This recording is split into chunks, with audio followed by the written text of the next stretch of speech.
Y dice Éxodo capítulo 21, estas son las leyes que les propondrás, ¿no? Que aquí es la palabra mishpatim, que tiene que ver como con leyes de justicia, con leyes lógicas, con leyes de carácter de ejercer la justicia en la sociedad. Estas son las leyes que les propondrás. Si comprares siervo hebreo, dice 6 años servirá, mas el 7º año saldrá de balde. Si entró solo, solo saldrá. Si tenía mujer, saldrá él y su mujer con él. Si su amo le hubiere dado mujer y ella le diere hijos o hijas, la mujer y sus hijos serán de su amo y él saldrá solo. Y si el siervo dijere, yo amo a mi señor y a mi mujer y mis hijos, no saldré libre. Entonces su amo lo llevará ante los jueces y le hará estar junto a la puerta o al poste. Y su amo le horadará la oreja con lesna y será su siervo para siempre. Entonces, bueno, pues esto es el principio de las leyes de la esclavitud, ¿no? Que aquí nuestra versión Reina Valera dice siervo, aunque la palabra hebrea, o quizás algunas otras versiones que alguien traiga, dice esclavo, ¿no? No sé si tu Biblia dice esclavo o siervo, que yo aquí en este caso sí considero que lo traduce bien, porque el sentir de este precepto, más que sobre la esclavitud de tu prójimo, de tu hermano, era más bien el de un siervo que estaba a tu cargo, que estaba a tu servicio. Aunque bueno, se puede traducir como esclavo, más bien el sentir era más bien como de un siervo. Y pues tristemente estos pasajes se han usado a lo largo de la historia para imponer y para justificar la esclavitud. Yo creo que a lo mejor todos en los libros de historia o en alguna película, pues llegamos a ver esas escenas, sobre todo en Estados Unidos, ¿no? De la esclavitud sobre la gente de raza negra y que no tiene tantos años que se abolió, o sea, no es así como de que, uy, eso tiene miles y miles de años, no. Ha sido muy común la esclavitud a lo largo de la historia en muchísimos lugares, o sea, prácticamente el continente africano, pues era una producción de esclavos, era el esclavismo, básicamente, y se los llevaban. En Brasil era un país lleno de esclavos, ¿no? Y bueno, pues en México no se diga, ¿no? Durante la conquista, pues se llevó a cabo la esclavitud total. Entonces, y se han usado estos pasajes de la Biblia para justificar y decir, bueno, pues ¿sabes qué? Pues aquí la Biblia dice pues que hay esclavos, pues hay que tener esclavos. Pero vamos a ver que primero, la Torá contempla la esclavitud solamente por diferentes situaciones, o sea, no es el estado normal y natural del hombre, no es el estado ideal. La Torá no está diseñada para que la gente viva en la esclavitud, todo lo contrario. Más bien la Torá está diseñada para vivir en libertad. Y bueno, eso lo aclaró Yeshua diciendo, conocerán la verdad y la verdad te hará libre. Entonces el sentir y el espíritu de la Torá es, vive en libertad. Ahora va a haber situaciones en las que se va a tener que llegar a caer en esto. ¿Qué situaciones eran? Uno era, pues por un acto voluntario. Alguien se podía hacer esclavo por caer en una situación de pobreza extrema a tal manera que decía, ¿sabes qué? Mejor me hago esclavo de alguien, me hago un siervo, que vivir porque me voy a morir de hambre. O sea, no había otra situación. Se va a morir mi esposa, se van a morir mis hijos. Pues mejor siendo esclavo de alguien, siendo siervo de alguien, teniendo un techo, teniendo abrigo, teniendo sustento, que simplemente morir así. Otra situación por la que una persona podía caer en esclavitud era porque había robado, lo cachaban y no tenía para restituir. En Éxodo capítulo 22 nos habla de esto, lo vamos a ver un poquito más adelante, sobre el que si te cachaban robando y no tenías para pagar, pues ¿sabes qué? Te vendían de siervo. El Sanedrín, la Corte de Justicia, dictaminaba que entonces, bueno, ¿sabes qué? Ya vendiste lo que tienes y no te alcanza, pues de esclavo, ni modo, a servir, porque no tienes para pagar. Entonces, pues ya le pensaban para robarse las cosas, porque si te robabas, imagínate ahí un BMW, un carro de ese tipo, y pues no tenías ni en qué quedarte muerto, ¿sabes qué? Pues ya está que derechito a servir. Pero veíamos que esto tampoco no buscaba el objetivo de denigrar a la persona, ¿no? La persona que era vendida como esclava no se le vendía así en un mercado de esclavos, ahí desnudo, ese tipo, no.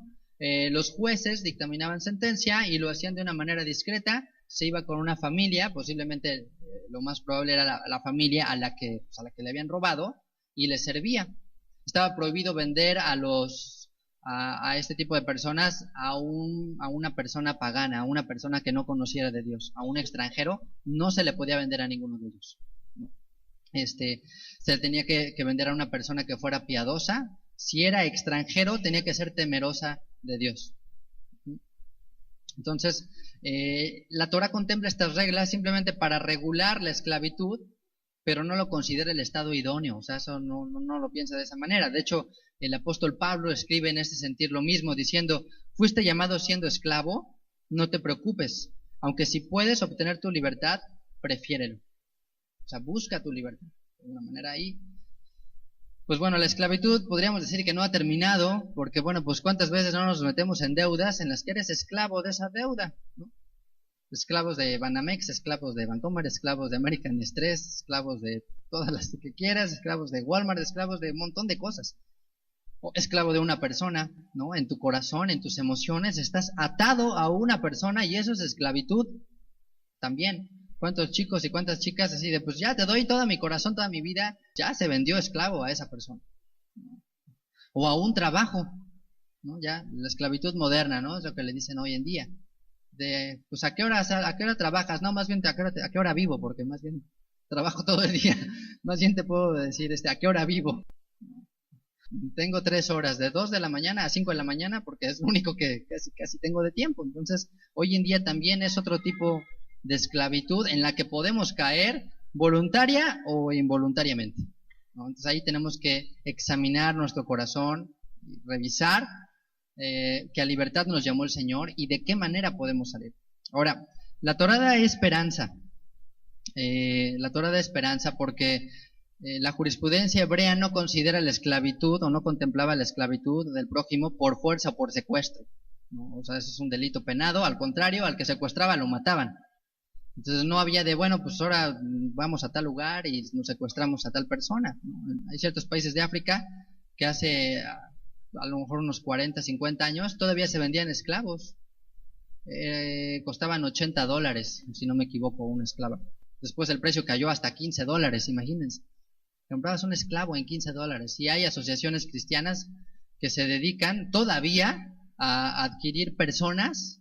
O sea, bueno, los meten a una rehabilitación para que vivan en libertad, porque a veces viven en extrema pobreza, que prácticamente pues son esclavizados, viven como esclavos. Entonces, bueno, es fuerte, pero es real, y les digo que tristemente el hombre, su tendencia es adulterar la palabra de Dios. Entonces se toman versos fuera de contexto y se justificaba la esclavitud con la Biblia en la mano, y le decía, pues tú eres esclavo, y no había de otra. Sí, pues nuestro propio país, ¿no? En lugares como Chiapas o en Centroamérica, que también es esclavitud, ¿no? Porque a veces se manejan otros términos, pero es prácticamente esclavitud, ¿ok? Y ahora vamos a ver, en caso de ladrón, les decía que se vendía a una familia, se incorporaba a este individuo a un sistema de familia. Ajá, y con el propósito primeramente de no degradarlo delante de sus ojos y delante de los ojos de su familia, porque también en los profetas dice que el hijo no morirá por el pecado del padre, ni el padre por el pecado del hijo. Entonces el hijo no tenía por qué vivir pues una humillación. ¿Qué es lo que sucede hoy en día cuando un individuo roba y no tiene para pagar y lo meten a la cárcel? Lo están incorporando a un sistema que, lejos de reformarlo, ¿qué es lo que sucede cuando esa persona sale? Por lo general, no digo que todos, pues sale perfeccionado, pero en sus vicios, en las malas artes. Entonces cuando un ser humano se ve rodeado de gente que tiene los mismos vicios que él o peores, se denigra delante de sus propios ojos, pierde su propio valor, su propia autoestima, su propia moral, y suele caer en pecados todavía peores que con los de los que entró. Fíjense cómo la Torá es tan sabia y tan rica en este conocimiento del corazón del hombre que no busca eso. Dice, ¿sabes qué? En lugar de meterlo ahí en un hoyo y que no haga nada, porque dice, bueno, pues me dan de comer, ¿no? Casi me dan de comer, tengo ropa, no me falta nada, pues aquí estoy, tranquilo, ¿no? Y aprendiendo cosas que no debería aprender en un ambiente, fíjate el ambiente de las cárceles, ¿cómo es? No sé si alguna vez, pues o han estado en una o han llegado a conocer alguna. En alguna ocasión yo tuve la oportunidad de participar en un ministerio así, que ya les había dicho, y bueno, desde que entras se siente un ambiente, en algunos casos, muy fuerte, o sea, se siente muy denso el ambiente así, ¿no? Porque notas en la gente ira, resentimiento, rencor, amargura, platicas con la gente y todos son inocentes, o sea, nadie, no hay ni siquiera pecados, casi ahí, o sea, este, llega un momento en que ya casi le dices, bueno, mejor me quedo yo y ya tú salte, porque, o sea, entonces es un ambiente difícil. Y entonces mantener a un individuo así no lo mejora, no lo restaura. Es muy probable que más bien pues salga más denigrado de cómo entró. Y la Torah no quiere eso. La Torah lo que busca es elevar al hombre a un nivel superior por el cual empezó, del cual donde tú estés parado, Dios siempre te va a tratar de llevar a un nivel más allá. Aún cayendo en estos pecados, aún teniendo un resbalón, aún teniendo una falta, la Torah lo que busca es restaurarte, levantarte. Entonces lo que hace es, pues en lugar de meterlo a una sociedad y a un mundo así, a un ambiente así, lo introduce a una familia. ¿Para qué? Para mostrarle otro tipo de vida, para que él tenga un nivel de aspiración mayor, para que diga, oye, pues qué padre viven ellos, oye, mira, pues a lo mejor no es tan difícil. Y además lo canaliza a una actividad que lo va a hacer útil tanto para sí mismo como para la sociedad. Porque uno de los problemas de la gente que pasa 12 horas en una cárcel es que pues luego no hace nada, o sea, está solo con su mente, nada más. Y no saben hacer nada y salen y saben menos de lo que sabían hacer cuando entraron, porque a lo mejor ya perdieron la práctica o perdieron el oficio, evidentemente perdieron su empleo. Pero en el momento de introducir a un individuo a un trabajo y actividades, pues su mente está pensando en otras cosas, su corazón está siendo restaurado por ver un ambiente familiar, lo cual mucha de esa gente no tiene o no ha tenido o no tuvo, y es necesario a veces introducirles. Entonces, esa es la idea. Y también dice aquí que le iba a servir 6 años, pero el séptimo iba a salir, dice, de balde, iba a salir gratis. O sea, ya no le podía seguir explotando más, ¿no? Decir, ¿sabes qué? ¿Me robaste esto? Bueno, ok, ¿sabes qué? Pues órale, le ponen a trabajar y a desquitar lo que había robado, ahora sí pico y pala y órale, a trabajar. Y a pagar lo que había tomado, pero esto solo duraba 6 años. ¿Por qué? Porque llega un momento en que por más que alguien le dé cadena perpetua, ya después de ciertos años ya no lo va a restaurar, o sea, ya no le va a ser efectivo, ya no va a pagar más de lo que hizo. Ya lejos de pagar más, pues ya simplemente para esa persona misma pierde sentido la vida, pierde propósito lo que está haciendo, no tiene razón de existir, porque sabe que nunca va a salir, o dices, me faltan 30 años, imagínate. O sea, entras de 40 años y sabes que vas a salir de 70 años, ¿ya cómo vas a vivir ahí? ¿Con qué aspiración, con qué deseo, con qué ánimo, con qué? No hay nada más. Entonces la Torah te dice, ok, sabes que 6 años, sabes pues, que vas a pasarla mal 6 años quizás, pero algún día hay esperanza de salir. Entonces bueno, creo que la Torah siempre mantiene una llama viva para aquel, incluso que cae en pecado, ¿no? Que cae en un pecado de este tipo. Y sin embargo, podíamos ver que esta servidumbre, esta esclavitud era tolerante a tal grado que en su momento, cuando se cumplieran esos 6 años, esa persona podía decir, ¿saben qué? No, pues yo ya me quiero quedar aquí. O sea, no está tan mal. Es más, creo que estoy mejor aquí que allá afuera. O sea, creo que soy más útil, creo que tengo un mejor propósito estando aquí, sirviendo, que estando allá afuera y pues a ver qué hago. Entonces esto nos habla de que la Torah no contemplaba la esclavitud como un sistema opresor y humillante y degradante al individuo, sino al contrario, una forma de vida que no era la ideal, pero que por lo menos le garantizaba al individuo mantenerse en un estándar, en un mínimo de justicia, en un mínimo de santidad. Entonces fíjense lo que se tenía que hacer, verso 6. Bueno, vamos a ver desde el verso 5. Dice, si el siervo dijere, yo amo a mi señor y a mi mujer y a mis hijos, no saldrá libre. Porque bueno, había la opción de que si entró solo, pues saldrá solo, pero si se le daba una esposa, pues entonces ya los hijos y la esposa tenían que quedarse con el amo. Dice aquí, entonces verso 6, entonces su amo lo llevará ante los jueces y le hará estar junto a la puerta o al poste y su amo le horadará la oreja con lesna y será su siervo para siempre. Y bueno, aquí cuando dice para siempre hay controversia. La mayoría de los comentaristas judíos dicen que este para siempre no implicaba ya hasta que se muriera. Algunos dicen que no, sino hasta que llegara el año del jubileo. O sea, que si a lo mejor faltaban 10 años para el jubileo, en el jubileo era un decreto que todos regresaban a su tierra y a sus casas, todo volvía a sus dueños, entonces pues ya se perdonaban todas las deudas. ¿Perdón? Horadará es perforará. La lesna es una especie de punta similar a lo que vendría siendo un sacacorcho.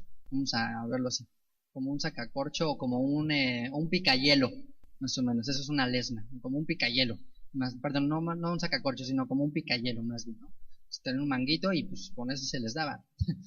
Entonces, bueno, fíjense qué curioso, porque tenían esa opción de decir, sales a los 7 años, o si tú voluntariamente sabes que me quedo, bueno, pues ese para siempre, les digo, podría ser o hasta el jubileo, o implicaba pues quizás ya, toda la vida. Y lo llevaba ante los jueces, o sea, ante un tribunal, gente se hacía de una manera legal esto, o sea, no era así de, bueno, pues tú me dijiste y yo luego ya no, sino con testigos delante de gente conocedora de la ley, decía, bueno, a ver, yo voluntariamente me quiero quedar en casa de mi amo y quiero permanecer ahí. Ok. Entonces lo llevaban a la puerta y hay dos connotaciones de este pasaje, ¿no? Una positiva y una negativa, ¿no? ¿Cuál quieren escuchar? ¿Quieren las dos? Bueno. Bueno, nada más porque en Shabbat traía doble porción, vamos a dar las dos. Bueno, la connotación negativa, vamos a empezar por la negativa, se dice que se hacía en la puerta, se hacía así digamos, en lugar de la puerta que era la calle, hacia la calle, y delante de jueces, delante de testigos, primero para que no hubiera duda de que esa persona lo decidió por voluntad propia, o sea, de que no, me engañó y me dijo que me iba a dar y entonces me hizo malas cuentas, no. O sea, tú estás decidiendo, ok. 2, para que la gente que lo viera pasar fuera también testigo y lo exhortara a que rectificara su conducta, rectificara su manera de pensar y dijera, oye, Dios nos acaba de dar leyes que nos dan la libertad, que buscan que vivamos como individuos libres. ¿Por qué te quieres hacer esclavo del hombre? Porque el Señor nos llamó a libertad. Entonces, ¿por qué te quieres esclavizar de alguien si hay una vida para ti diferente? Hay una vida mejor para ti que siendo esclavo. Y bueno, pues y aún así, y el ejemplo de esto es ¿por qué se hacía en la puerta? ¿No? ¿Se acuerdan qué pasó en la puerta? Pues lo que acaba de pasar al pueblo de Israel. ¿Qué se hizo en la puerta? ¿Qué señal se puso en la puerta? La sangre, ¿se acuerdan? La sangre del cordero por el cual ellos obtuvieron esa libertad, precisamente. Entonces Dios los sacó de esclavitud a libertad por la sangre del cordero y dice, bueno, pues entonces, ¿sabes qué? Que quede como testimonio tu propia sangre de que tú te marcaste a esa puerta, a esa casa. Porque de casa de servidumbre nos sacó el Señor. ¿Tú te quieres ser esclavo de los hombres? Pues esclavo de los hombres será. ¿La puerta qué? ¿De la ciudad? Sí, me comentan que es cierto, que debe ser la puerta de la ciudad, porque era donde estaban los jueces. Entonces los jueces se sentaban en la puerta de las ciudades. Ok, buena pregunta. La pregunta que hace Gaspar es, dice aquí que si le diera una mujer, si le diera esposa, el amo, dice, pues bueno, sales él, pero pues la esposa se queda ahí los niños, ¿no? O sea, aquí hay dos comentarios y son muy interesantes. La mayoría, por ejemplo, Rashi, todos dicen que esta opción que tenía el amo de darle a una mujer, no era una mujer judía, no era una mujer hebrea, sino era una mujer cananea. Es decir, algo que estaba prohibido hacer para un hombre libre. Y eso era una manera de mostrarle a él su propio pecado, su propia caída. Es decir, como cuando tú a un hijo le dices, ok, no quieres obedecer en esto, no quieres hacer esto, ok, pues entonces te quieres enlodar, pues órale, enlódate. O sea, le dejas hacer algo que sabes que está prohibido, que él mismo sabe que está prohibido, con tal de que se dé cuenta de su bajeza espiritual. Entonces el propósito, al permitirle a este hombre que llegó a ser esclavo, hacer algo que está prohibido por la misma Torah, era por una manera de decirle, oye, ¿sabes qué? Pues ya casi me están dando carta libre de, pues peca y haz lo que quieras, ¿no? O sea, como todo lo contrario a lo que la Torah misma me marca, para que él mismo dijera, oye, no, ¿sabes qué?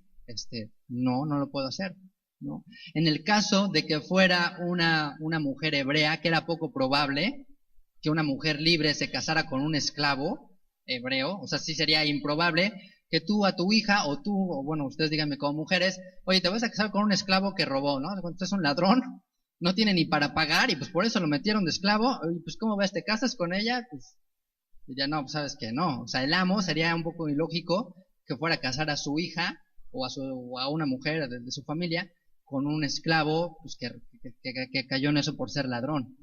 Entonces, sí es muy probable que la mujer que le daban era cananea, o sea, no era de la fe, pero con el propósito de darse cuenta de su propia bajeza espiritual, de su propio pecado, y entonces reaccionar y dijera, no, ¿sabes qué? Si me dan permiso de hacer esto, quiere decir, pues que a lo mejor ya me estoy cayendo demasiado bajo. Y era una manera de hacerlo reaccionar.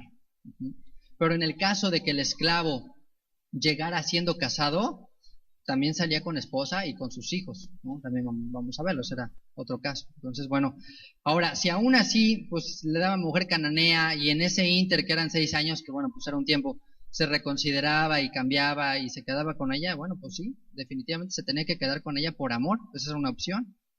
Si no, pues qué amor tendría por ella. O sea, si decir, ay, ¿sabes qué? Yo ya soy libre, pues ahí te quedas tu esclava, ¿no? O sea, ¿qué vida sería eso? ¿Qué marido sería capaz de hacer eso? ¿No? Decir, bueno, pues ¿sabes qué? Yo ya pagué mi deuda, pero pues ahí te quedas tú con los chamacos, ahí nos vemos. No, sería anti-Torah.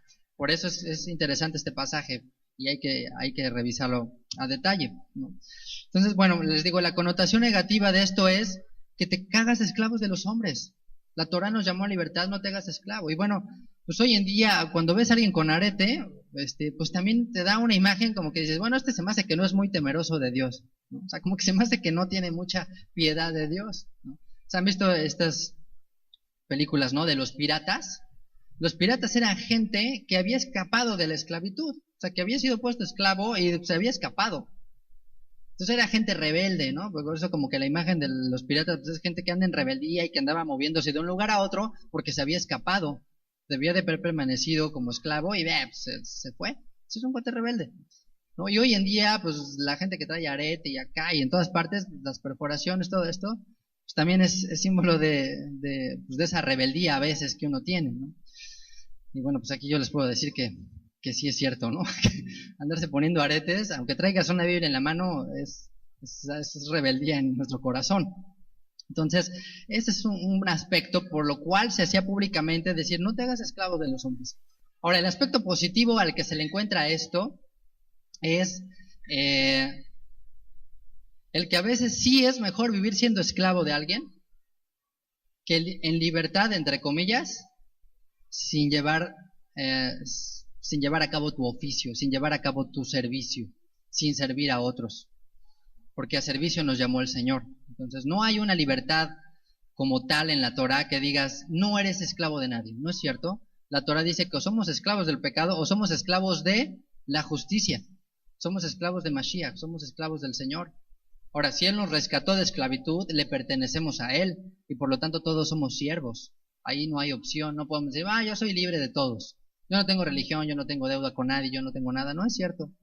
Todos somos esclavos de Dios. Entonces hemos descubierto la opción de permanecer con el Señor después de un tiempo en su palabra o decir, no, ¿sabes qué? No quiero nada y ya me voy y le das la espalda y te vas. Y fíjate qué sabio es Dios, porque Él no retiene a nadie. O sea, si tú piensas que estás aquí porque te trajeron a la fuerza, bueno, pues a lo mejor un tiempo, pero va a haber un momento en que tú vas a tener que decidir. Que tú vas a decir, ¿sabes qué? Sí quiero esto o no lo quiero y se acabó. Pero Dios no va a estar peleando contigo, Dios no te va a estar convenciendo de, ay, mira, quédate aquí, mira, te va a ir muy bien y te voy a bendecir y no te va a hacer falta nada. Dios no va a estar así. Llega un momento, ahora sí que te van a llegar tus 6 años cumplidos y Dios te va a decir, ahí está la puerta abierta, ¿quieres irte? Adelante, no hay problemas, ¿no? Se lo dijo Yeshua a sus discípulos en algún momento, ¿ustedes quieren irse también con ellos? Órale, pues lléganle también, no hay bronca, no me voy a poner a llorar, dijo. Se quieren ir adelante. Y que dijo, pues ¿a quién iremos si tú solo tienes palabras de vida eterna? Entonces Dios nos dice, adelante, respeto tu libre albedrío, si quieres permanecer conmigo, es para servirme, pero no te puedo obligar. ¿Quieres permanecer conmigo? Pon tu oreja. ¿no? Y así era como se consagraba a los sacerdotes. A los sacerdotes se les ponía sangre en el óvulo. El oído representa el órgano de la fe, porque dice que la fe viene por el oír, y el oír por la palabra de Dios.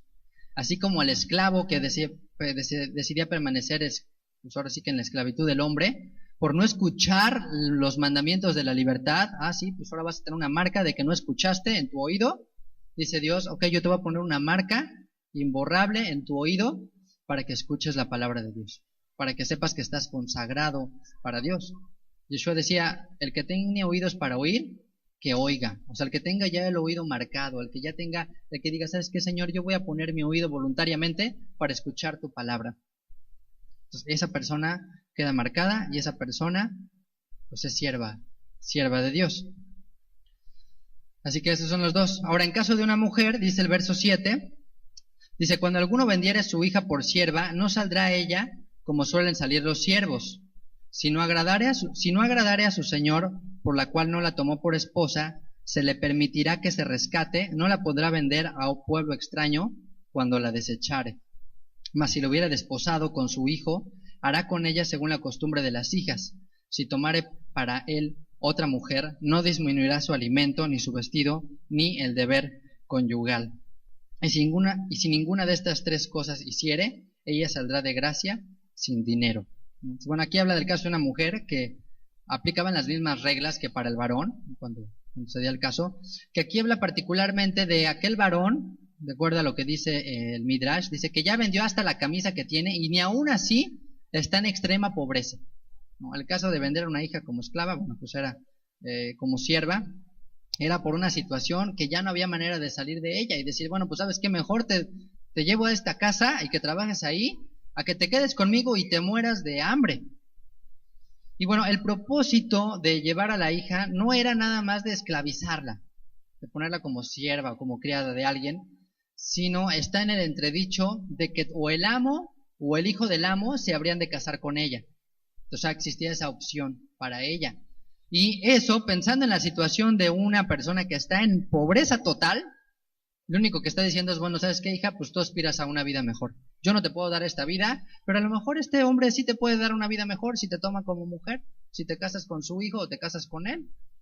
Y bueno, no suena extraño, y yo sé que suena extraño para nuestra cultura, pero pues en México también se daban muchos casos, ¿no? En pueblitos, hacía mucho tiempo, en la que prácticamente los papás arreglaban la boda, ¿no? Arreglaban pues cómo se casaban, y muchas veces el papá tomaba la decisión por la hija, no con el propósito de, ay, sí, pues sabes que ya me deshice de ti, sino de, sabes que yo creo que esto te conviene, o sea, yo creo que esto es un futuro mejor para tu vida. Entonces no era así. El papá, lógicamente estamos viendo aquí, no le iba a llegar con cualquier familia. O sea, no iba a decir, pues vamos a llevarla con el borracho del pueblo, ¿no? O sea, veía una familia que sabía que habría de cuidar de la hija, que habría de tratarla con dignidad, con respeto, con honra, y decir, bueno, ¿sabes qué? Pues ni modo, no es lo que yo quisiera, pero pues ni modo, lo metemos al seno de esta familia con la promesa y con el entredicho de que se habría de casar con él. Ahora dice, si no se casaba él, el amo, porque a lo mejor pues, ya estaba casado, o por la edad, lo que fuera, bueno, pues a lo mejor para el hijo, ¿no? Dice, bueno, pues el hijo, para que ya salga de una vez, este muchacho, si no lo casas, no se casa. Entonces, pues decían, bueno, pues ya llegó tu mujer, aquí está. Y dice, y debía de tratarla como como se solía tratar a las hijas, ¿no? O sea, tratarla como una esposa más. Y el pago que daba en este caso el amo o el hijo, se tomaba como dote por la muchacha. Entonces, ahora dice aquí, sin embargo, dice, si no agradara a su señor por la cual no la tomó por esposa, se le permitirá que se rescate. Es decir, en ese tiempo de servicio de los 6 años, el papá, si cambiaba su situación económica y no se casó con la hija, con la muchacha, tenía la posibilidad de rescatarla, decir, ¿sabes qué? Pues me saqué la lotería ayer, pues ahora sí vengo por mi hija y la compraba y ya, de lo que te debía, aquí está. Y ya, y sacaba a su hija y ya se acabó. Entonces nada más podía ser algo temporal, ¿no? O pedía un préstamo de otra manera o algo, le decía, ¿sabes qué? Si no la tomaste como esposa, entonces ahora sí la puedo rescatar. Y la rescataba, le pagaba el precio y la tomaba. ¿Okay? Pero aún así dice, mas si lo hubiera desposado con su hijo, hará con ella según la costumbre de las hijas. Si tomare para él otra mujer, no disminuirá su alimento, ni su vestido, ni el deber conyugal. O sea, aquí contemplaba la Torah en un momento dado, todavía, de que se pudiera un hombre casar con 2 mujeres. En un caso, dice, bueno, si este fuera así, no debe disminuirle 3 cosas, fíjate. ¿Ok? Alimento, vestido y pues las relaciones maritales. Así que, varones que están aquí, esto es lo mínimo. O sea, no está diciendo que esto es la obligación, dice de aquí para arriba. Y pone, fíjate, el alimento, o sea, el sustento, el darle de comer, o sea, mínimo, el vestido, y bueno, aquí a las mujeres les encanta esto de el vestido, wow, dice el vestido, no necesariamente quiere decir de las tiendas más caras, pero sí pues, el vestido digno, o sea, la ropa, ¿no? Y las relaciones conyugales, dice aquí, también es parte de una obligación, o sea que maridos pues también tienen que cumplir con la esposa. Y bueno, ya después platicaremos ese tema más a detalle, pero de acuerdo a la ley oral, al Talmud, incluso dice que la mujer podía hacer cambiar de un trabajo a un marido si el marido no cumplía con este deber como debía. O sea, si es que llegué cansadísimo, no sé qué, pues a mí no me importa. O sea, tú tienes que cumplir porque es tu obligación. O sea, es parte del principio de la Torah que el marido también tenía que cumplir en esta área. No nada más de, bueno, pues ahí está la quincena, ahí está la ropa y la comida. Pero no, o sea, también porque es parte de la santidad del matrimonio. Y bueno, pues si tomaba otra mujer, pues a lo mejor podía pasar de que ya ni la pelaba, ¿no? Entonces aquí le dice, no, ¿sabes qué? No, o sea, no la puedes descuidar en ninguna de estas 3 cosas a tu esposa, ¿no? Ni en el alimento, o sea, que coma bien, ni en el vestido, ni en la ropa, en el techo, que implica eso, ni en las relaciones maritales, o sea, tampoco podía darse esta situación. Entonces tenía que cuidarse el marido de cumplir estas 3, aunque tuviera otra mujer. De faltar una de estas 3, ella tenía el derecho de salir libre y buscar otro marido. Si en ese lapso decía, ¿sabes qué? Pues no me cumple o no me da de comer bien o lo que sea, pues órale, legalmente una mujer decía, salía libre. Ya, su libertad obtenía de esa manera. Así que hombres, pues hay que aplicarse en todos estos casos. Y fíjense, les quiero leer algunas leyes generales para los siervos hebreos o para los esclavos. Fíjense, estaba prohibido darle tareas inferiores para hacer, tales como lavar los pies de su amo o poner los zapatos a su amo, aun si estas mismas tareas fueran voluntariamente realizadas por un hijo para su padre o un estudiante para su maestro. O sea, aunque el hijo estaba acostumbrado a decir, ay, qué bueno que ya llegó el esclavo, órale, que lo haga él, decía, no lo puedes humillar, o sea, eso es denigrarlo también, y eso estaba prohibido, darle ese tipo de tareas. El amo debe compartir con su esclavo todo tipo de comida que tenga. Si come pan blanco, él no puede alimentar al esclavo con pan negro. Si bebe vino, no puede dar a su esclavo agua. Si duerme sobre una buena cama, no debe dejar a su esclavo dormir sobre la paja. Fíjate esto, o sea, esto aplica incluso cuando lo vemos, pues a lo mejor alguien que está a tu servicio, no alguien que te ayuda en los quehaceres domésticos o algo. No puedes denigrarlo, no puedes tratarlo así. Tienes que cuidarlo. Dice, el servicio de un esclavo nunca puede exceder los 6 años desde la fecha en que fue vendido. Luego de 6 años, automáticamente se marcha libre. Desde el momento que se vendía, ya, hasta ese momento corrían los 6 años. No era así como pasa en la cárcel, ¿no? Que entran a la cárcel y se la pasan después de 2 años y el juicio y no sé qué. Y dicen, bueno, ahora sí, ya, te dieron 18 años de cárcel. Pues, oye, no inventes, ya llevo 2, o sea... no, dices, es que desde el momento que se vendía, si no lo aprovechaba, pues ahora sí que el amo, pues ya era su bronca, o sea, si lo tenía ahí sentado, pues ya. Pero eran 6 años máximo. Dice, si durante su servicio el esclavo cayó enfermo y su amo incurrió en grandes gastos por su causa, él no obstante no le debe nada a su amo cuando parte. Por eso dice que saldrá de balde, saldrá de gratis. Entonces, pues si se enfermaba y pues es que pues lo tuvo que hospitalizar y pues que el apéndice y que no sé qué y que tal y tal y tal, ni modo, pues era el riesgo que corrías, tenía que cubrir esos gastos. O sea, lo tenía que cubrir. Dice, si él entra al servicio mientras es casado, es el deber del amo sustentar a sí mismo a la esposa y a los hijos. Dice, también tenía que ver el amo por proveerles a ellos. Aunque también ellos fueran esclavos, pues también los mantenía. Entonces, pues ese es el sentir que da la Torah. ¿Se dan cuenta cómo es muy diferente a veces a la idea de esclavitud que se maneja en el mundo? Como de esos hombres encadenados y con latigazos y que pues, morían prácticamente a los años porque no resistían.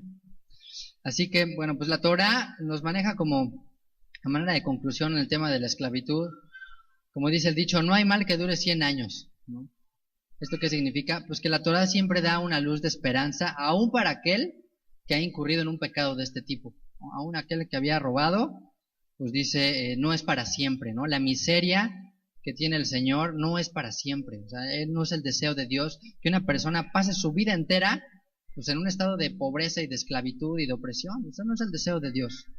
Y la Torah contempla eso. Vamos que la esclavitud era tolerable, de ahí que se pudiera quedar voluntariamente. O sea, era ese grado de que él dijera, no, o sea, es que mejor me quedo aquí. Fíjense lo que dice Levítico, capítulo 25. Levítico 25, verso 35.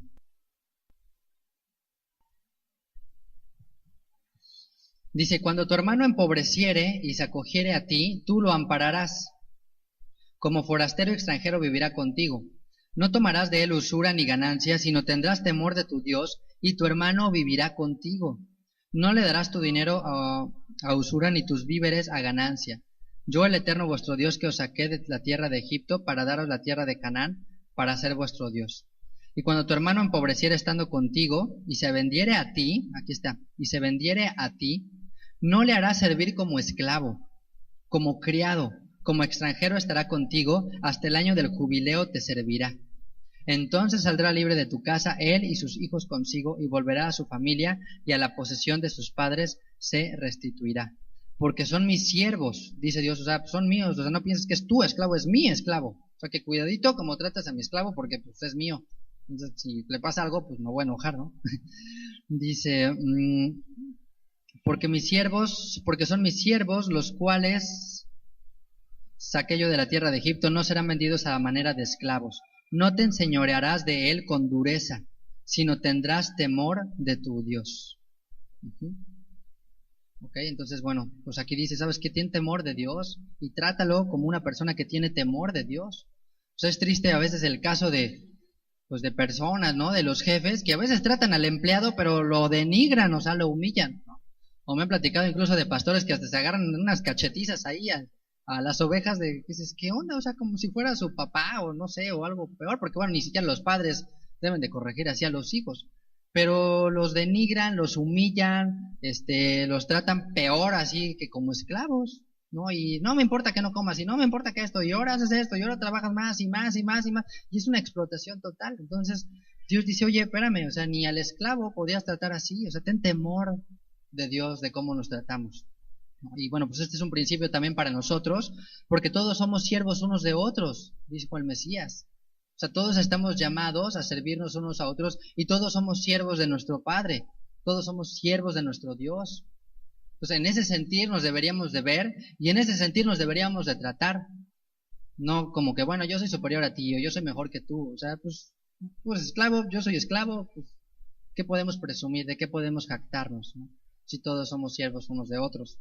Entonces, algo más que nos enseña en estos pasajes es que el propósito de la Torah siempre es reintegrar a la persona a la sociedad, hacerlo útil, no denigrarlo, no humillarlo, no socavarlo. A veces, híjole, a veces como hermanos en fe hacemos eso. O sea, vemos a alguien que cae en un pecado y lejos de ayudarlo y de pensar cómo podemos reintegrar a esa persona, no. El pecador, ahora sí, aíslenlo, humíllenlo, sáquenlo, expúlsenlo, para que nunca más se acerque un tipo de pecador a ese tipo a nuestra pueblo.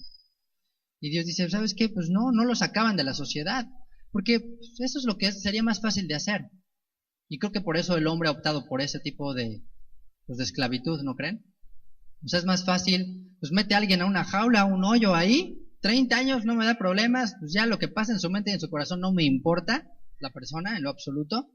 Si sale y si sale algún día, pues a ver cómo sale y a ver qué hace y a ver de qué vive y a ver cómo está su familia. La familia es humillada ante los ojos de la sociedad, porque pues todo el mundo sabe y todo eso. Y entonces no hay restauración. Pero Dios dice, no, a mí sí me importa cada persona que pasa, aun cuando llega a pecar y roba. Y por último, es que a veces es mejor vivir como esclavo que vivir como libre. O sea, a veces tenemos que aceptar que no podemos vivir en libertad. A veces tenemos que aceptar que cuando Dios nos da ciertas libertades, no usamos nuestra libertad para bien. O sea, Dios nos da, ahora sí que nos suelta la correa y lejos de permanecer fieles, nos vamos, nos destrampamos y hacemos lo que se nos da la gana. Y Dios dice, ¿sabes qué? Mejor no. Y pues dijo, creo que un poco en ese sentir el rey David dijo, mejor es un día en tu presencia que 1000 días fueras de él. O sea, podría estar allá afuera corriendo libre y haciendo lo que se me da la gana. Pero ¿sabes qué? Mejor aquí a tu servicio, a tus pies, lavando si quieres los pisos, pero seguro en la palabra. O sea, aquí sé que estoy seguro, aquí sé que no me voy a alejar de ti. Pues prefiero vivir como esclavo o como siervo que supuestamente en una libertad que no existe, porque la gente del mundo a veces se jacta de eso, de que dice, yo hago lo que quiera, no tengo que estar atado a una religión, yo no tengo que tener estos compromisos, de que, ay, si no llego a tal hora, luego hasta te dice, ¿no? Ay, no te vayan a poner falta, ¿no? Te vayan a regañar, ¿no? Te corren si no vas. No, no es de que me corras si me van. Es porque yo deseo servir, porque mi amo me llama y pues tengo que acudir a él. Ese es el deseo. Ahora, fíjense lo que dice Éxodo 22, con esto vamos a terminar. En el verso 3, Éxodo 22, 3. Dice, está hablando aquí acerca del ladrón. Si fuere de día, el autor de la muerte será reo de homicidio. ¿Ok? Y luego dice aquí, el ladrón hará completa restitución. Si no tuviere con qué, será vendido por su hurto. Si fuera hallado con el hurto en la mano, vivo, sea buey, asno u oveja o lo que sea, pagará el doble. O sea, pues no, nada más tenías que restituir lo que tenías. Si te cacharon además con él, pagabas doble. Porque bueno, a veces se robaban algo de, no, yo no lo tengo, bueno, pero si vieron que sí te lo robaste, pues ahora lo restituyes. Pero si además te cachaban, ahora sí que con las manos en la masa, doble lo pagabas. Y pues yo creo que aquí la aplicación también para nosotros, les decía a los esposos, o sea, es que a todos nos cacharon con las manos en la masa, porque decíamos que todos nos robamos el corazón de nuestra esposa, ¿no? No podemos decir que nos lo ganamos, decir, no, pues yo con mis méritos, yo lo hice, ¿no? Yo la conquisté y lo gané, ¿no es cierto? Pues más bien nos lo robamos con astucia y nos cachó el Señor. Y pues dice aquí que tienes que pagar doble. Entonces, pues, ¿qué podríamos pagar como varones? A ver, díganme aquí los varones que hay. ¿Qué podrías pagar al doble por el corazón de la mujer que te robaste? Pues no me alcanza, o alguien alcanza aquí. A ver, ¿quién de aquí saca la billetera y le dice al suegro, aquí está, órale, aquí está lo del corazón de su hija porque me lo robé? Pues no nos va a alcanzar. Pues de acuerdo a la Torah, ¿qué dice? Pues hará completa restitución, y si no le alcanza para pagar, será vendido como esclavo. Y algunos dicen que de ahí viene el símbolo del anillo, viene de esta tradición de perforar la oreja. Este aro que se ponía en la oreja después se trasladó a la mano, ¿no? Y es lo que representa el anillo de bodas, representa la esclavitud hacia la otra persona, pero de manera voluntaria. Tú decidiste hacerte esclavo por esa persona, y el anillo es un símbolo de esclavitud. ¿Sabes qué? Ya no vivo yo, sino ahora vivo para alguien, y ya no gobierno yo, alguien me gobierna a mí, ya no puedo entrar y salir como antes lo hacía, ahora tienes que vivir para esa persona y pagar hasta que pagues la deuda. Pero pues bueno, pues ¿cuándo la vamos a terminar de pagar? Pues hasta el jubileo, ¿no? Hasta que regrese el Mesías y diga, ya Señor, ya, ahora sí, ya somos libres. No, es una esclavitud que deseamos tener y que le agradecemos a Dios porque podemos ser esclavos, y los que no, pues bueno, aprovechen su libertad, porque cuando entren en la esclavitud ya sabrán lo que tendrán que pagar, y al doble, acuérdense. Entonces, pues por eso de ahí se dice que de aquí vienen los anillos, y por eso se dan los anillos, porque dice, con este anillo, ¿se acuerdan lo que los votos que se hacen? Dice, con este anillo tú me perteneces a mí, de acuerdo a las leyes de Dios dada a Israel, ¿no? Con este anillo yo te consagro a mí y tú me perteneces. Entonces, pues que el Señor nos ayude a ser fieles. Se dice que el Shabbat es el anillo que Dios le dio a Israel, ¿no? Es como un símbolo de ese pacto con Dios, y bueno, pues el anillo no nos lo podemos quitar. En teoría sí debería de ser, y si no traen su anillo, varones casados, les cortamos el dedo al próximo Shabbat. No, les perforamos la oreja o algo les hacemos. No, de verdad, les invito a que lo hagamos práctico esto. O sea, si no tienen su anillo, pues saquen su anillo, aunque sea como el mío, de que pues ya se me perdió el verdadero, pero pues aunque sea el de estos de los que salen en los huevitos Kinder, aunque sea de esos, pero pero pónganse algo que sea una marca y que sea una seña de que diga, ¿sabes qué? Le pertenezco a alguien, ¿no? Acompáñenme en Éxodo 21, verso 12. Dice así: el que hiriere a alguno, haciéndole así morir, él morirá. Dice, mas el que no pretendía herirlo, sino que Dios lo puso en sus manos, entonces yo te señalaré lugar al cual ha de huir. Pero si alguno se ensoberbeciere contra su prójimo y lo matare con alevosía, de mi altar lo quitarás para que muera.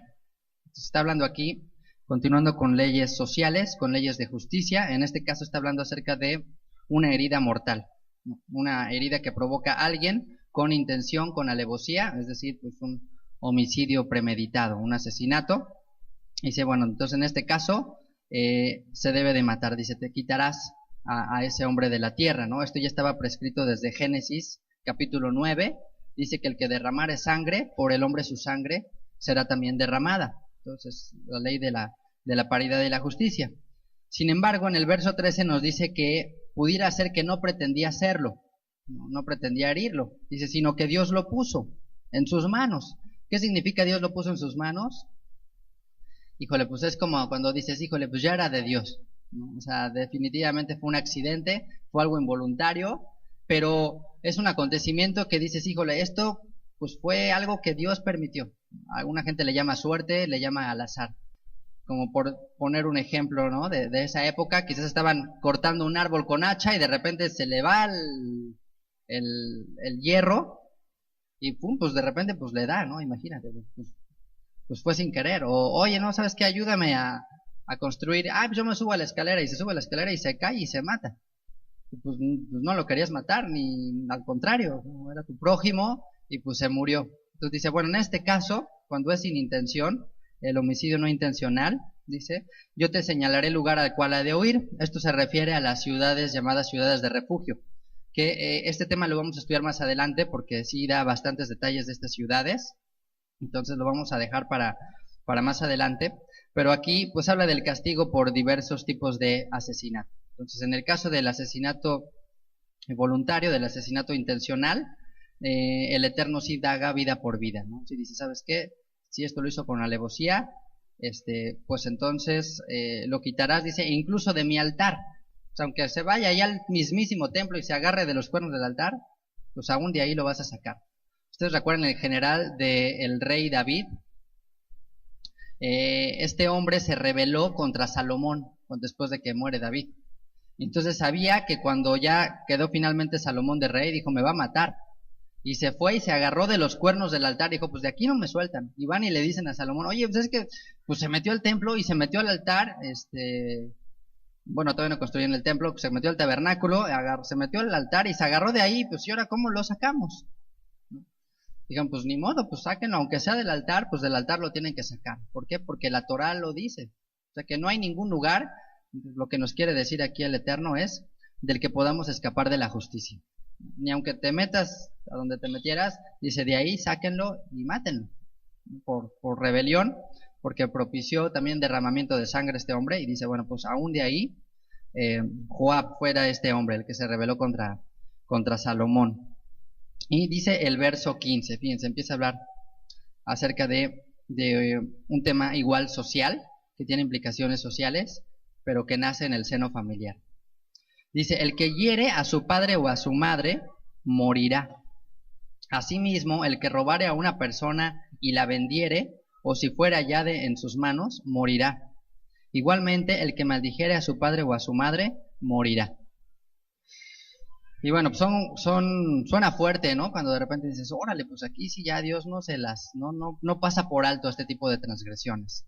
Pero decíamos que esa severidad que Dios a veces nos muestra en la palabra son por diferentes principios. Uno de ellos es para que temamos y entonces obedezcamos, no tengamos otro remedio, que temamos al castigo y diga, ¿sabes qué? Yo ni por aquí me meto, porque si me acerco a esto, sé que no hay perdón, o sea, aquí no va a haber manera en la que yo me pueda escapar.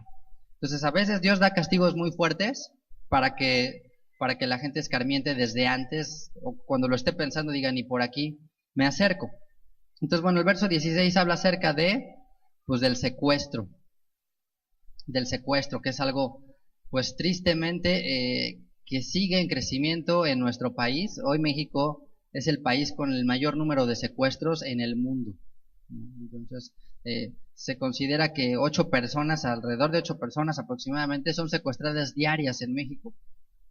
Y bueno, pues ya hay partidos que han propuesto pues que si la pena de muerte y que castigos más severos, y no se terminan de poner de acuerdo. Pero bueno, aquí en este caso la Torá nos habla acerca de todo aquel que robare a una persona y la vendiere, o si fuera hallada en sus manos, morirá. O sea, el secuestro es castigado como pena de muerte. Y pone a la par, como tal, fíjense, el que hiere a su padre o a su madre, igualmente el que lo maldijere. Entonces dice que el que hiere a padre o madre, se le moría estrangulado. Y el que lo maldijere, se le mataba apedreado. Entonces se considera que el apedreamiento es peor que el estrangulamiento. ¿Se acuerdan? Creo que ya les había explicado cómo se llevaba a cabo la muerte de estrangulamiento, que pues se le ponía una tela alrededor del cuello y se amarraba una cuerda pues, gruesa en el caso de la víctima, y 2 verdugos tiraban de las cuerdas muchas veces, y pues el que está siendo condenado simplemente de repente se le iba el aire, se desmayaba y ya moría. El apedramiento era una muerte más fuerte porque hay derramamiento de sangre, es una muerte más violenta, se consideraba un castigo más fuerte. Y bueno, ¿por qué es más fuerte el castigo por maldecir que por golpear a los padres? ¿Ustedes por qué creen? ¿Por qué será más fuerte un castigo que otro? Porque aquellos preceptos que es más fácil que se puedan repetir, que se puedan incurrir en transgredir, los castigos suelen ser más severos. Por ejemplo, el caso del Shabbat es igual. Como cada semana puedes incurrir en transgredir Shabbat, el castigo es más severo. Entonces, mientras digamos que más repeticiones tiene el mandamiento y la posibilidad de transgredirlo, por lo general es más severo el castigo de esos mandamientos. Entonces, bueno, aquí nos habla de algo que parece básico, que parece fundamental, que definitivamente es algo que está en el corazón de todos los hombres, el temor hacia los padres, el respeto. Ya estudiamos acerca de el honrar a nuestros padres, ¿no? Todo lo que implica.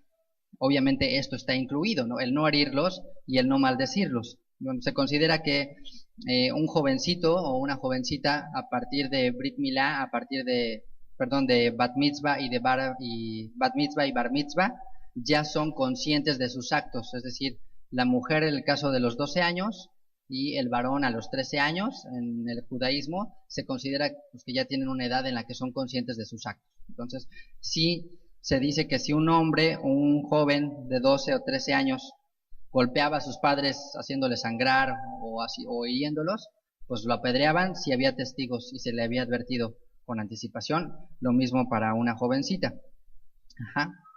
Y bueno, pues aquí el herir a los padres no nada más implica de golpe, ¿no? O sea, es obvio que también se puede referir incluso a las palabras. Y bueno, ¿por qué se puede llegar a dar estos mandamientos o transgredir estos mandamientos? ¿Por qué un hombre o una mujer, un joven, un adolescente puede llegar a herir a sus padres, puede llegar a maldecir a sus padres? Fíjense que estaba leyendo un caso, por ejemplo, en Chile, un padre demandó a su hijo. Un hombre de 88 años fue golpeado de tal manera por su hijo que lo mandó al hospital y tuvo que pedir ayuda a los nietos para levantar una demanda y una orden judicial contra el hijo, porque vendió unas propiedades el papá que el hijo pensaba heredar, se lo encontró en la calle el hijo y le dio tremenda golpiza que lo mandó al hospital, ¿no? Así a ese grado. Y no son pocos los casos.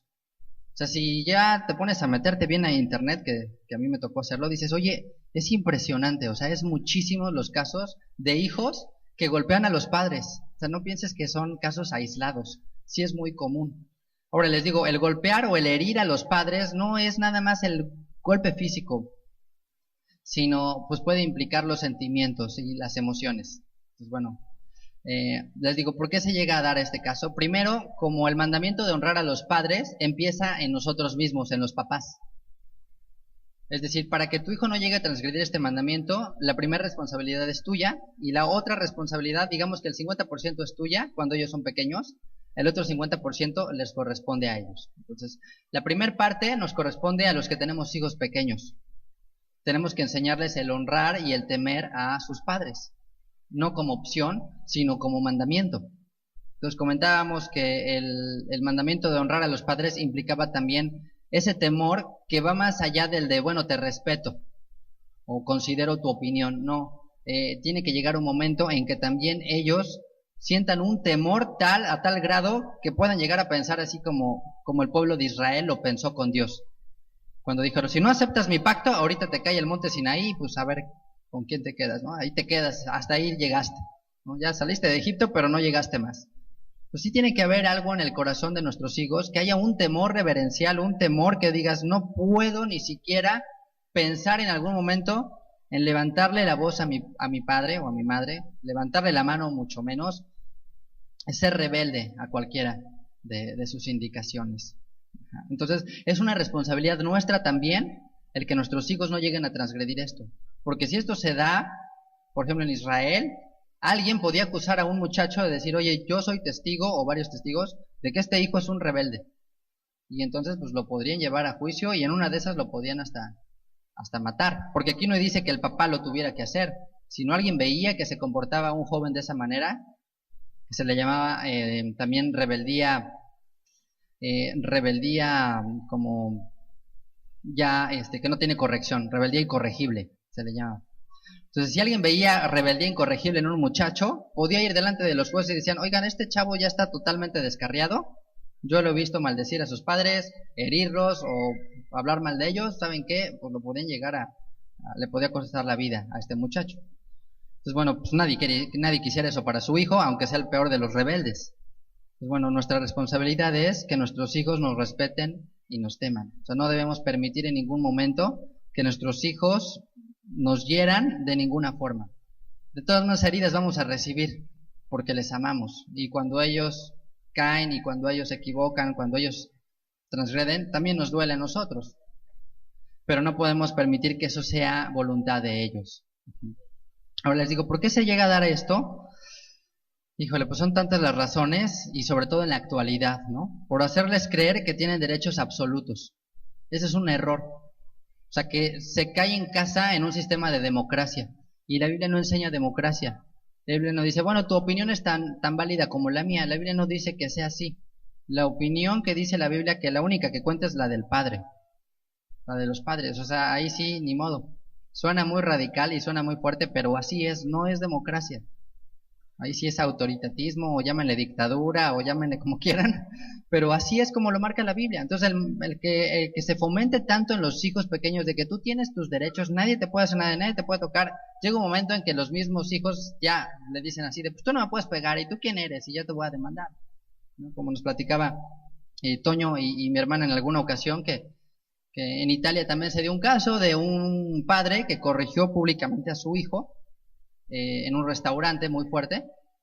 Se sale el hijo de 13 o 14 años y a los 20 minutos llega la policía y se lleva esposado al papá, o sea, se lo lleva arrestado así, porque le llamó la atención al chavo. Entonces, wow, imagínate a qué grado puede llegar esto. ¿Por qué? Porque dicen, pues a mí nadie me puede tocar. Por hacerles pensar que los padres tienen responsabilidades de mantenerlos, alimentarlos y cuidarlos por el resto de la vida. O sea, a veces se genera un espíritu de ingratitud en ellos, que pues ya son unos genruchotes por acá, y de, no, pues me tienes que dar, y ¿por qué no me compras esto? Y ¿por qué, mira, voy a sacar esto a crédito, tú me compras la mitad y yo la mitad? Pues, caray, ¿y ahora por qué, no? Si ya estás bien grande, ganas más que yo y ahora ya te tengo que seguir manteniendo. Y a veces el deseo de los padres es darles tanto, los amamos tanto, que no sabemos limitar.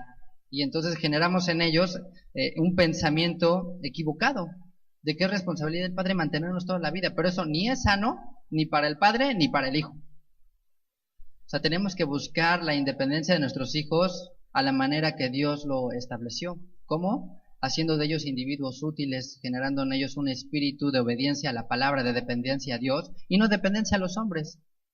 Porque si hacemos eso, también les hacemos otro daño, que algún día no vamos a estar tú y yo.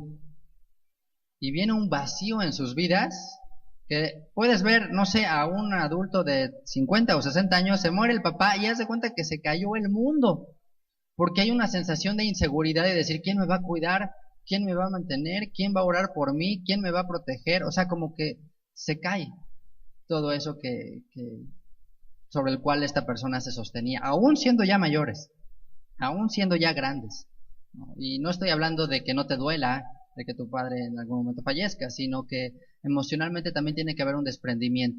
Y este es uno de los mandatos cuando te casas: dejará el hombre a su padre y a su madre y se unirá a su mujer. Y eso implica que también tienen que ser individuos libres en cuanto a la dependencia de sus propios padres emocionalmente o económicamente, ¿no?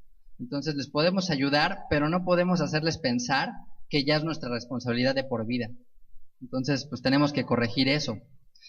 Por no establecerles límites adecuados a tiempo. O sea, si no le ponemos límites a nuestros hijos de las cosas, olvídalo, ¿no? O sea, ellos van a seguir pisoteando a cualquiera que se les ponga enfrente. Entonces, si lo hacen contigo, lo van a hacer con cualquiera, ¿no? ¿Tú crees que toda esta gente que no tiene ningún temor, pues por la autoridad, ¿no? La gente pues que está precisamente en el secuestro o en el narcotráfico o en todos estos delitos tan fuertes que vemos o que sabemos, ¿no? En las noticias, pues es gente que tú crees que tenía temor de sus padres. O sea, como que piensas, este hombre que agarraron a este famoso narcotraficante, que tenía reverencia y temor de su papá, que decía, no, sabes que sí, no, lo que me diga lo hago. No tienen temor de nadie. Entonces, no les ponemos límites, van a vivir así, van a vivir transgrediendo lo que sea. Y por no fomentar en ellos el control emocional y el manejo de la ira.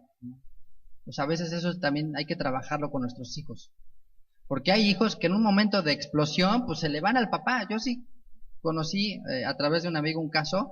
De repente llega el chavo con el ojo así, todo moreteado así, o sea, golpeado. Digo, pues, ¿qué pasó? ¿Con quién te peleaste? Dice, no, pues se peleó con su papá.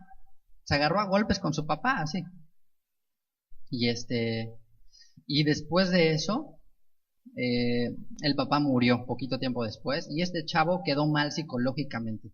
O sea, él cargó eso toda su vida porque no se reconciliaron, se pelearon y a la semana se murió el papá en un accidente automovilístico y él todavía estaba en el velorio con las marcas de los golpes. Y quedó mal, o sea, quedó mal así.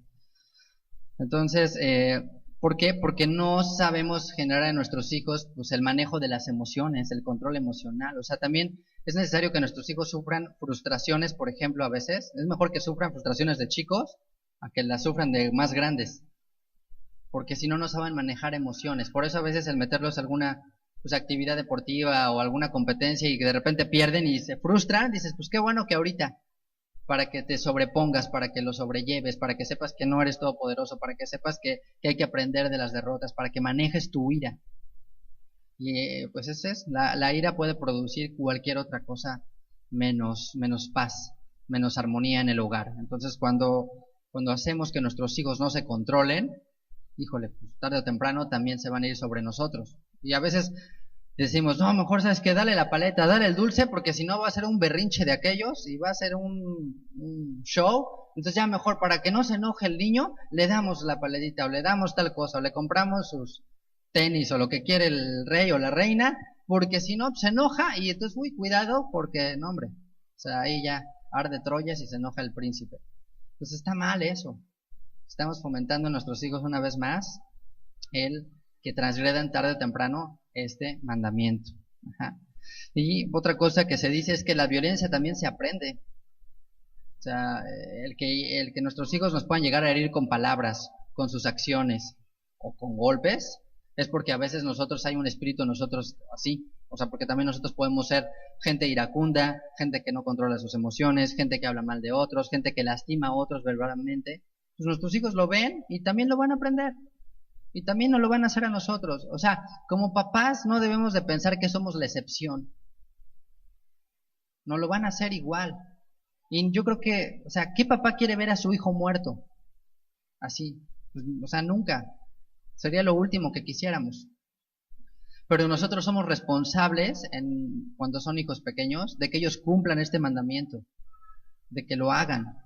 No demos por hecho que lo van a hacer, de que nos van a honrar. O sea, no nacen con eso. Hay algo, una semilla de temor, pero se puede perder muy fácilmente. Y es el resultado finalmente también pues, de una cultura totalmente hedonista. sea, ¿cuántos artistitas no hay de estos chavitos que ya son súper estrellas, así cantantes? Tienen 14 años o 15 años, o sea, son unos chavitos. Pues ya, pues el papá, pues el chavo se la pasa viajando por el mundo, pues ¿qué lo va a pelar? Entonces el chavo vive para sí totalmente. Pues por supuesto que no le importan sus padres, pero y son, pues prácticamente acaban de dejar de ser niños. Por eso lo fomenta la cultura. Y el problema es que a veces nuestros hijos ven a esos otros jóvenes y dicen, yo quiero ser como él. No, es un modelo a seguir. Es alguien que te inspira, que te motiva, que puedes llegar a admirar. Y los modelos que admira la juventud o que admiran los niños no son propiamente pues aquellos que honran a sus padres, tristemente. Entonces es parte de una cultura de placer, de hedonismo, de decir, ¿sabes qué? Satisfácete primero tú. Pues ¿qué genera esto? Pues hijos consentidos, ¿no? Tiranos, en pocas palabras, se le conoce como el síndrome del emperador, ¿no? El síndrome del emperador es el que ya se le pone al desafío a los padres, ¿no? Y dicen que en los perros llega a suceder un momento que se le revela al amo, ¿no? Como para medirlo. Pero en los niños también, en los niños una y otra vez se da este desafío. O sea, ellos nos están tomando la medida, nos están midiendo. Y dice, a ver, voy a ver hasta dónde llega y hasta dónde y hasta dónde y hasta dónde. Entonces, si no hay límites claros, pues ellos van a estar siempre con la duda de hasta dónde puedo llegar. Es algo natural, todos lo hicimos. O sea, no me vean con cara como de, no, eso no se da aquí, ¿no? ¿De qué me están hablando? O sea, tú y yo lo llegamos a hacer, tú y yo lo vivimos. Muchos de nosotros crecimos en eso y no nos corrigieron, o algunas veces sí, quizás no lo suficiente. Pero es un problema social, es un problema que trasciende, porque la esencia de la Torah es vivirla en casa y eso va a repercutir a más personas. Si logramos ganar el corazón de nuestros hijos, ellos van a lograr ganar y ser fortalecidos como familias. Pero si los perdemos ya desde chicos, no, pues ya de adultos, qué difícil va a ser. Entonces, podemos generar en nuestros hijos, que también la cultura de hoy es, crecen sin responsabilidades. ¿Saben a qué edad se casaban en la Biblia, por ejemplo, las jovencitas? Y no digo que lo hagan, pero, o sea, se casaban 13, 14 años. Yo digo, no, o sea, no me imagino que una niña de ahorita que alguien me dijera, oye, voy a casar a mi hija de 13 años, le digo, no, espérate, o sea, ¿qué estás pensando? Pero digo, ¿cómo era posible que los padres permitieran eso? O los jóvenes, ¿no? De 17 o 18 años, pues ya estaban pensando en otras cosas, ¿no? Tú y yo a los 17 o 18 años, ¿en qué estábamos pensando? Pues en todo menos en responsabilidad. Porque no crecimos en un hogar que nos pusieran realmente responsabilidades y nuestra visión siempre fue muy corta, o sea, no pensamos más allá.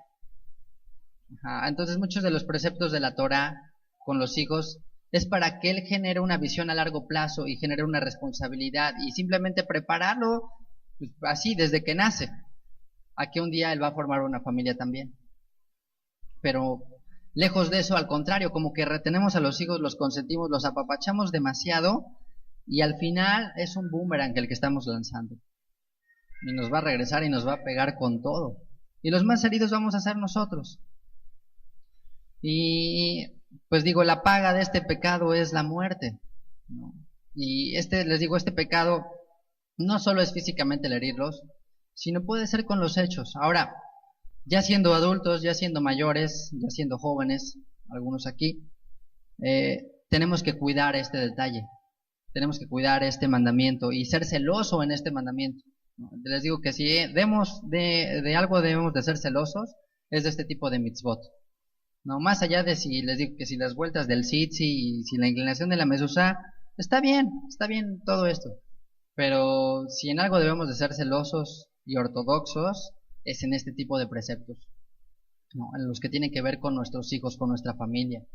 Entonces, cuidar y pensar qué estoy haciendo que puede herir a mi padre o a mi madre. Puede ser de palabra, puede ser de hecho, puede ser con silencio, puede ser con indiferencia, puede ser con mi actitud, puede ser con mi manera de decir las cosas, puede ser con mis resultados escolares, lo estoy avergonzando. Y esa es una manera también de herirlo, ¿no? Así de simple, o sea, si todo el tiempo pasas de panzazo, oye, van a decir, este muchacho qué bárbaro, sus papás van a hablar mal de ellos. Incluso este mandamiento se aplica aún cuando ya están fallecidos, aún cuando no viven, puedes llegar a transgredir este mandamiento. ¿Ustedes recuerdan de qué acusaron a Esteban cuando lo apedrearon? De que había hablado mal del templo y de que había hablado mal de Moshe. Porque Moisés es un padre espiritual también. Entonces, aunque Moisés no estuviera vivo, estaba hablando mal de alguien que era considerado un padre, una autoridad espiritual. Pues bueno, aquí entra para todos. No puedes hablar mal de una autoridad espiritual, de un padre espiritual, porque pues, es malagradecido, ¿no? Es ser malagradecido, y implica este precepto que dice: el maldecir al padre o a su madre morirá. Entonces, pues, tenemos que cuidar mucho estos mandamientos. Estos mandamientos sí tenemos que ser celosos, sí tenemos que ser firmes, porque el día de mañana podemos llevar a nuestros hijos a una muerte que se pudo haber evitado. Y nosotros, ya siendo adultos, aunque tus padres no vivan aquí, aunque tus padres no estén vivos, el hecho de hablar mal de ellos, el hecho de avergonzar la memoria de tus padres, es como maldecirles, es como herirles. No debemos de permitir, ni debemos nosotros mismos hacer, que nadie hable mal, ni de nuestros padres, ni de nuestras madres. Dice el verso 18, vamos a continuar. Además, si algunos riñeren y uno hiriere a su prójimo con piedra o con el puño, y éste no muriere, pero cayere en cama, y se levantare y anduviere fuera sobre su báculo, entonces será absuelto el que lo hirió, solamente le satisfará por lo que estuvo sin trabajar, y hará que le curen. Bueno, pues de repente se ponen ahí de peleoneros, y pues lo hiere, dice con piedra o con puño, es un decir, ¿no? Pues puede ser con, pues no sé, con piedra, con un machete, con una espada, con lo que sea, ¿no? A veces aquí tenemos que ser flexibles en cuestión de la Torá, y darnos cuenta que a veces simplemente pone ejemplos, ¿no? O sea, pone prototipos de algo, pero puede ser mucho más amplio.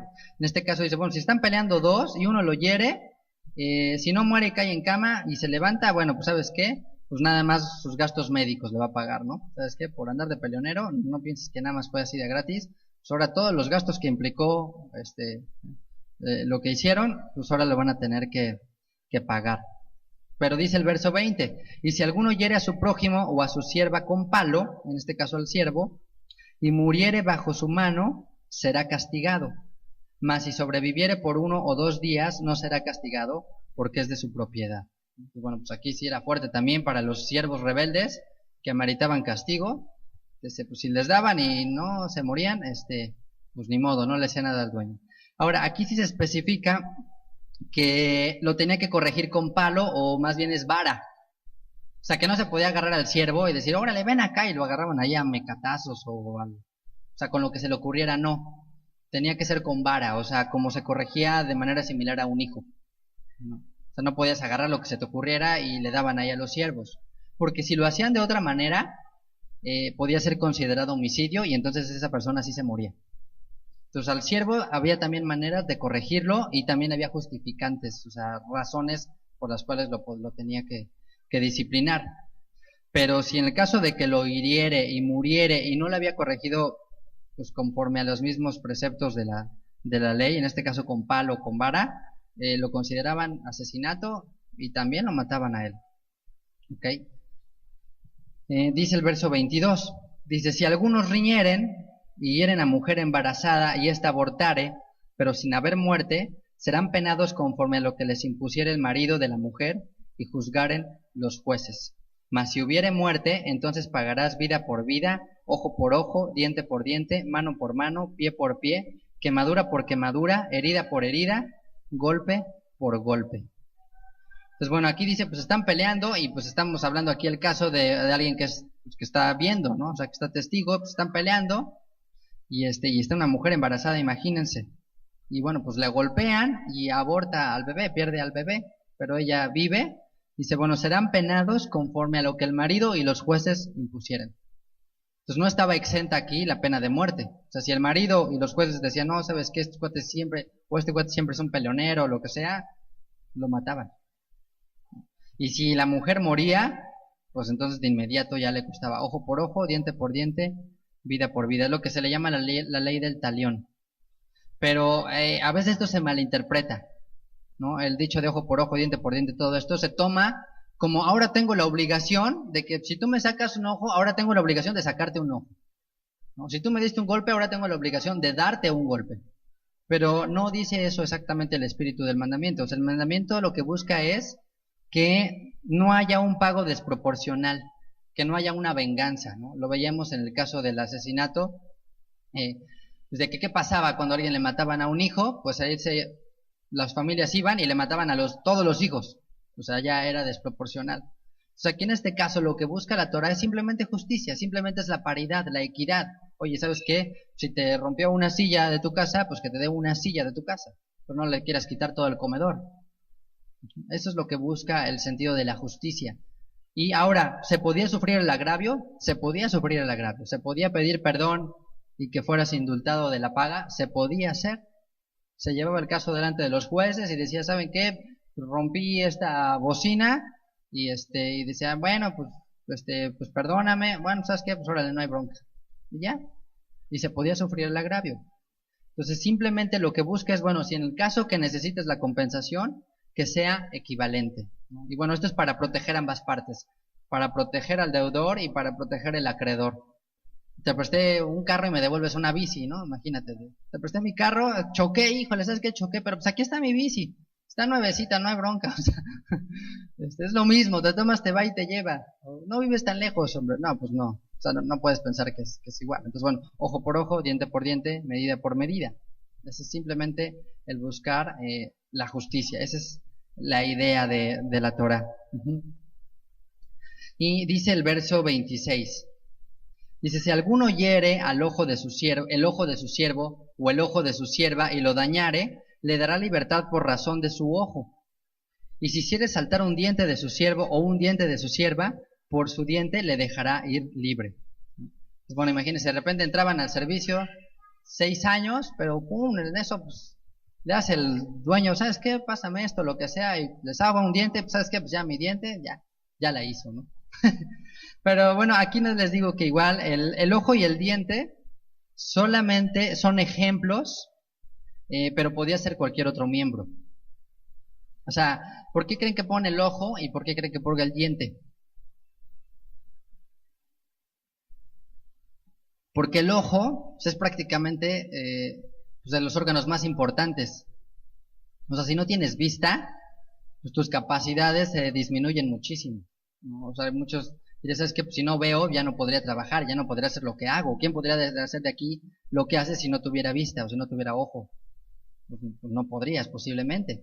Pero si no tienes un diente, además hay unos que no tienen dientes todavía. No hay bronca, mira, si no tengo un diente, mira, sigo mi vida, no pasa nada. Entonces, el ojo y el diente simplemente son ejemplos de decir, ¿sabes qué? Puede ser por un órgano vital o puede ser por algo insignificante. Pero lo que busca aquí y también es proteger al siervo de aquellos amos que sean crueles, que sean abusivos, que sean golpeadores. Es decir, el maltrato al siervo podía ser causal de que el siervo saliera libre. O sea, que si tratabas mal al siervo y había testigos, ¿sabes qué? Oye, lo estás golpeando, ya le rompiste el diente, ya le rompiste el brazo, ya le trataste de tal manera, podía salir libre. O sea, el siervo podría ir en un momento con los jueces y decir, oye, ¿sabes qué? Me está dando una golpiza. Tú sabes qué, pues vamos. Entonces el ojo y el diente no quiere decir que sea exclusivamente o el ojo o el diente, ¿no? Porque si no iba, ay, no, me rompió la nariz, pero no me rompió el diente, ¿no? O mira, ya me rompió toda la columna, ya me rompió todas las costillas, pero no me rompió el diente, no sale, ¿no? O sea, es nada más, es un ejemplo, el ojo y el diente, ¿no? Como para decir que pueda de lo más de lo más indispensable a lo menos indispensable. Y aquí vemos el espíritu de la misma ley, cómo protege también, aún en estado de cautividad a alguien, aún en estado de servidumbre a alguien, aún en estado de debilidad, el espíritu de la ley lo protege. O sea, dice, ¿sabes qué? Pues no hay nadie insignificante para Dios. Aún su dientecito, aunque sea chiquito, dice, también es valioso y por eso puede obtener la libertad. Y bueno, también se considera que en base a este principio, por ejemplo, en el caso de una mujer que es golpeada por el marido, que también es un caso de servidumbre, también es una causa de que salga en libertad, de que también se separe. O bueno, si el marido es golpeado por la mujer, también se podrían divorciar. O sea que si sus mujeres los golpean y les rompe un diente o algo, pues también podrían buscar su libertad, si ese fuera el caso. Y dice el verso 28, dice, si un buey acorneare a hombre o a mujer, y a causa de ello muriere, el buey será apedreado, y no será comida su carne, mas el dueño del buey será absuelto. ¿No? Entonces, bueno, aquí estamos hablando ahora daños producidos por animales. ¿Ok? Entonces, bueno, aquí, ¿cuántos de aquí tienen animales en casa? Y no me refiero a los de la cabeza, de que, ay, tienen animales, ay, pues son poquitos, yo pensé que tenían más. Bueno, pues pongan atención porque esto también aplica para los que tengan animales domésticos, no nada más se trata aquí del ganado y de todo esto. Dice, si un buey acorneare a un hombre o a la mujer a causa de ello muriere, el buey será apedreado y no será comida su carne, mas el dueño del buey será absuelto. O sea que fue un accidente, pues de repente salió el animal y pum, lo acorneó, o fue de visita y lo acorneó. Dice, pero si el buey fuera acorneador desde tiempo atrás y a su dueño se le hubiere notificado y no lo hubiere guardado, y matare al hombre o a mujer, el buey será apedreado y también morirá su dueño. O sea, también al dueño le costaba, ¿por qué? Pues por irresponsable, ¿no? Por no ser capaz de tomar esta responsabilidad de saber que el animal que tienes puede dañar a alguien o puede dañar algo. Ahorita vamos a verlo también. Dice, si le fuera impuesto precio de rescate, que había la posibilidad, entonces dará por el rescate de su persona cuanto le fuere impuesto. Entonces, bueno, los jueces, o incluso la misma familia, podía poner un precio. Decías, bueno, ¿sabes qué? Está dudoso el caso, podía ser, ¿no? O sea, no era así. Dices, híjole, pues es que no me dijeron, o sí me dijeron, o mira, es que siempre fue mansito y de repente se alocó, o lo que sea. Se le podía en un momento dado poner precio. Y pues podría pagar su vida, podría rescatar su vida. Pero dice aquí el verso 31, dice, haya acorneado a hijo o haya acorneado a hija, conforme a este juicio se hará con él. Si el buey acorneare a un siervo o a una sierva, pagará su dueño 30 siclos de plata y el buey será apedreado. Por ahí, en el caso del siervo, no lo mataban al dueño, pero sí tenía que se mataba al animal. Y bueno, algunos dicen, oye, ¿por qué pobre animal, no? ¿Por qué lo mataban? Porque bueno, primero el animal, pues ya si era corneador y ya era así bravo, pues representaba peligro para los demás. O sea, ¿sabes qué? Pues tu animal no lo pudiste entrenar, no lo supiste controlar, pues es un peligro para los demás, lo mataban. Y como castigo también para el amo. ¿Para qué? Pues para que aprendas, ahora te va a costar tu lana también, pues no haber educado al animal. Y bueno, les digo, esto es el caso del buey, porque el buey es el prototipo de un animal que produce mucho daño, ¿no? Por la fuerza y por el tamaño que tiene, y porque era un animal de trabajo, era un animal común, ¿no? Pero pues hoy en día pues, podría ser un perro, ¿no? ¿Qué me dicen de gente que de repente le abre la puerta al perro y lo dejan ir y pues, son unos animalotes que te agarran y te matan, yo creo, por lo menos sacan ahí el pedazo a mí me come completo. Pero o sea, yo a veces veo la responsabilidad de los dueños de que digo, ¿cómo es posible que tomen esto? Entonces aquí el principio de la Torah con estos preceptos es, ¿sabes qué? Pues tienes que ser responsable de tus actos. O sea, toma responsabilidad de lo que tú tienes. O sea, si quieres tener desde pues, un perro, un gato, un pez o lo que sea, hasta un buey o un camello, lo que se te ocurra, tienes que ser responsable de eso. Y tienes que también dedicarte el tiempo de educar al animal. O sea, maestrearlo o a ver qué haces, porque como que pues, los hijos no se educan solos, los animales menos, ¿no? O sea, entonces pues puede ser muy, muy común esto. Dice el verso 33.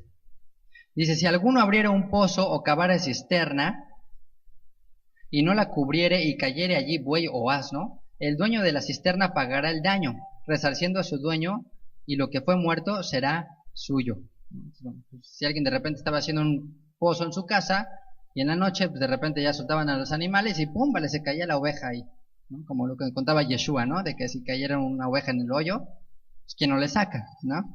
Entonces aquí en este caso pues podríamos ver una coladera o algo que tú estás construyendo en tu casa y dejas un hoyo y en la noche no se ve y pues cae ahí el vecino, cae alguien, pues oye, ¿sabes qué? Pues tienes que pagarle, o sea, eso es una irresponsabilidad también.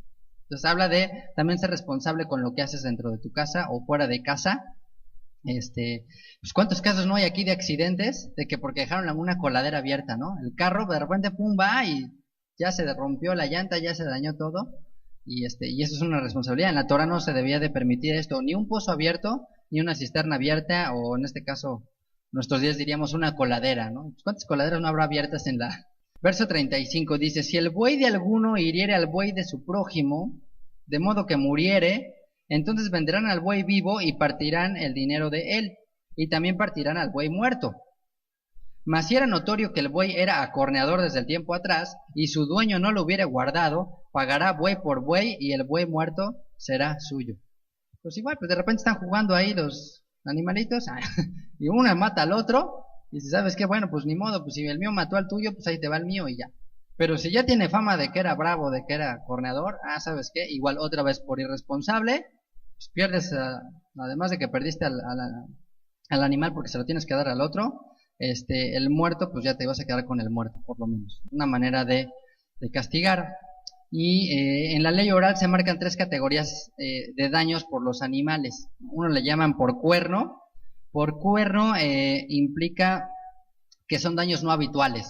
O sea, por cuerno puede ser pues que el animal de repente con la fuerza o con el peso aplasta ciertas cosas. O de repente pues cornea algo, se asustó y ¡bum! Le dio una cornada y destruyó la reja o destruyó cosas así, ¿no? Eso se le llama por cuerno. O sea, fue algo no habitual, pero pues que el animal lo dañó, se tenía que pagar.